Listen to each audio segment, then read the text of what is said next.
ओम सर्व मंगल मांगले शिवे सर्वार्थ साधिके शरण्ये त्र्यंबके गौरी नारायणी नमस्तुते नमस्तुते नमस्तुते। सनातन धर्मसार चैनल की तरफ से आप सभी को शारदीय नवरात्र की अत्यंत हार्दिक शुभकामनाएं। नवरात्रि का तीसरा दिन माँ दुर्गा के चंद्र घंटा स्वरूप को समर्पित होता है। नवरात्रि के तीसरे दिन माँ चंद्र घंटा की पूजा आराधना की जाती है। देवी का यह स्वरूप परम शांतिदायक और कल्याणकारी है। इसलिए कहा जाता है कि हमें निरंतर उनके पवित्र विग्रह को ध्यान में रखकर साधना करनी चाहिए। उनका ध्यान हमारे इहलोक और परलोक दोनों के लिए कल्याणकारी और सद्गति प्रदान करने वाला है। इस देवी के मस्तक पर घंटे के आकार का आधा चंद्र है, इसलिए इस देवी को चंद्र घंटा के नाम से जाना जाता है। जिस प्रकार माँ के 9 अलग अलग रूपों की अलग अलग पूजा विधि है, ठीक उसी प्रकार माता के 9 स्वरूपों के 9 विशेष मंत्र एवं 9 अलग अलग स्तुतियाँ हैं।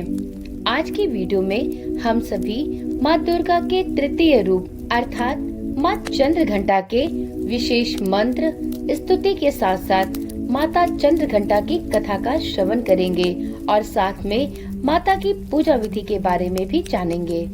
तो देवी माँ के भक्तों, चलिए सच्चे मन से और पूरी निष्ठा के साथ माता भगवती के इस तृतीय स्वरूप अर्थात माता चंद्र घंटा का हृदय में मनन करते हुए उनकी स्तुति प्रारंभ करते हैं।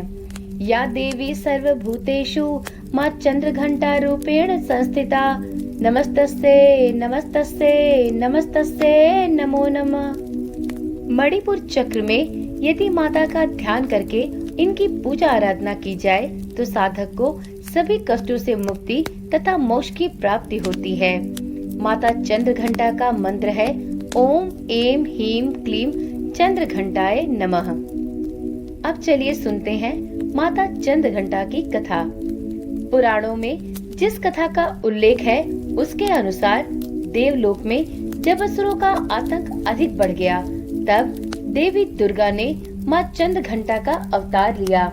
उस वक्त महिषासुर असुरों का स्वामी था। ये दुत्कारी महिष देवराज इंद्र का सिंहासन पाना चाहता था। स्वर्गलोक पर राज करने की अपनी इच्छा को साकार करने हेतु वह तमाम तरीके अपनाता था। जब देवगणों को उसकी यह इच्छा ज्ञात हुई तो वह चिंतित होकर त्रिदेव ब्रह्मा, विष्णु और महेश के पास पहुँचे। देवताओं के मुख से महिषासुर के अत्याचार को जानने के बाद तीनों अत्यंत क्रोधित हुए। उसी वक्त उनके मुख से उत्पन्न ऊर्जा से देवी का अवतरण हुआ। इन देवी को भगवान विष्णु ने चक्र प्रदान किया। वहीं शिव जी ने अपना त्रिशूल तो ब्रह्मा ने अपना कमंडल दिया। इस प्रकार सभी देवताओं ने देवी को कुछ न कुछ भेंट किया। सबसे आज्ञा पाकर देवी चंद्र घंटा महिषासुर के पास पहुंची। माता का विशाल स्वरूप देखकर दैत्य महिषासुर इस बात को भाप चुका था कि अब उसका अंत समय निश्चित है। बावजूद इसके असुरों ने माँ चंद्र घंटा पर आक्रमण करना प्रारंभ कर दिया। भयंकर युद्ध में महिषासुर काल के ग्रास में समा गया और देवी चंद्र घंटा ने सभी देवी देवताओं की रक्षा की। धर्म शास्त्रों के अनुसार माँ चंद्र घंटा ने राक्षसों के संहार के लिए अवतार लिया था। इनमें ब्रह्मा, विष्णु और महेश तीनों देवों की शक्तियाँ समाहित हैं। ये अपने हाथ में तलवार, त्रिशूल, धनुष व गदा धारण करती हैं। इनके माथे पर घंटे के आकार में अर्धचंद्र विराजमान है, इसलिए ये चंद्र घंटा कहलाती हैं। भक्तों के लिए माता का यह स्वरूप बेहद ही सौम्य और शांत है। अब वीडियो में आगे जानते हैं माँ चंद्र घंटा की पूजा विधि। तो मित्रों, नवरात्रि के तीसरे दिन माता चंद्र घंटा की पूजा अर्चना विशेष रूप से की जाती है। आप इस दिन सर्वप्रथम जल्दी उठकर स्नान आदि करने के पश्चात अपने पूजा स्थल को साफ सुथरा कर लें और वहां पर गंगा जल का छिड़काव करें। फिर माँ चंद्र घंटा का ध्यान करें और उनके समक्ष दीपक प्रज्वलित करें। अब माता रानी को अक्षत, सिंदूर, पुष्प इत्यादि चीजें भी अर्पित करें। इसके बाद माँ को प्रसाद के रूप में फल और केसर दूध से बनी मिठाइयों या खीर का भोग लगाएं। फिर माँ चंद्रा की विधिवत आरती करें।